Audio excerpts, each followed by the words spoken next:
हम तो बहू को बेटी मानते हैं, बहू नहीं मानते। ये जुमला आपने अक्सर सुना होगा।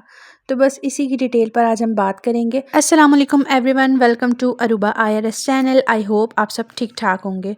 तो जी ये रसमलाई बनाई थी मैंने यहाँ पर ले जाने के लिए, बट मैं बिल्कुल भूल गई क्योंकि जाते हुए इतना टाइम कम था ना कि मैं जल्दी नीचे उतरी हूँ और मैं भूल गई। खैर अल्लाह ताला इनके हमारे सबके घरों में रहमतें बरकतें नाजिल फरमाए, आमीन सुम आमीन।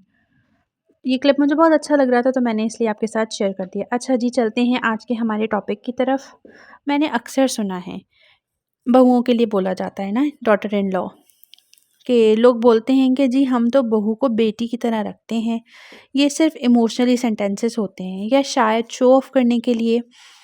क्या आपने कभी सुना है कोई ससुर या सास या कोई भी इन लॉज में से ना अपनी बेटी बहन के लिए बातें कर रहा हो, जाके 4 लोगों के सामने बोल रहे हो? जैसे मिसाल के तौर पे फॉर एग्जांपल हम ले लेते हैं कि हमारी बेटी तो बहुत देर तक सोती है, या हमारी बेटी ना बदतमीज़ी करती है, या फिर ये भी कि अगर वो नहीं बोलती है तो घुन्नी है, ये तो ये है, नहीं बोलते। बेटी के लिए कह देते हैं कि नहीं ये तो मुँह फट है अगर वो बदतमीज़ी करती है ना, बट दिल की बहुत अच्छी है ये।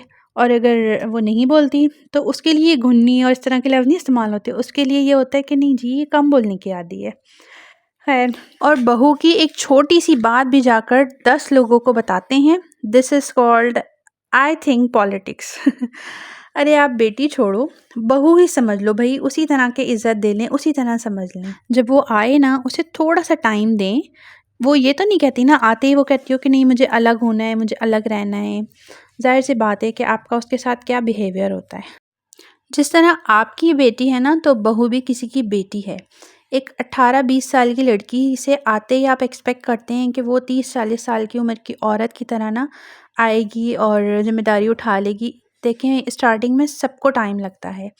अब ये आप पर डिपेंड करता है कि आप उसे कैसे गाइड करते हैं।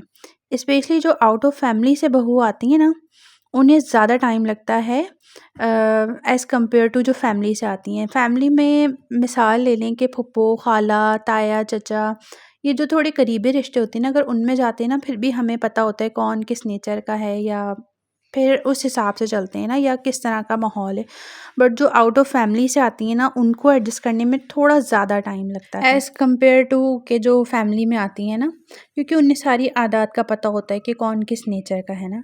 तो बस मेरा एक छोटी-सी सबसे रिक्वेस्ट है कि आप बेशक आप बहू को ना बहू का दर्जा दें। नहीं आप बेटी समझ सकते, ना समझें, कोई मसला नहीं, लेकिन जो बहू है ना उसे बहू का दर्जा तो देना एटलीस्ट।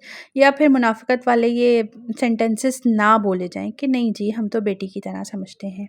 अच्छा जी ये मेरा टॉपिक था वो मैंने आपसे डिस्कस किया, साथ ही ये रोटी भी बन गई थी और दूध भी बॉयल कर लिया था। लाइट इस टाइम थी नहीं, तो मैंने फिर ना इसी पर ये जो रात का सालन था, आई थिंक ये कतलियाँ बनाई हुई थी मैंने आलू की ना, तो फिर मैंने वो गरम की और साथ ही मुझे खीर बनानी थी, लेकिन टाइम कम था और लाइट नहीं थी कि मैं चावल वगैरह पीसूँ।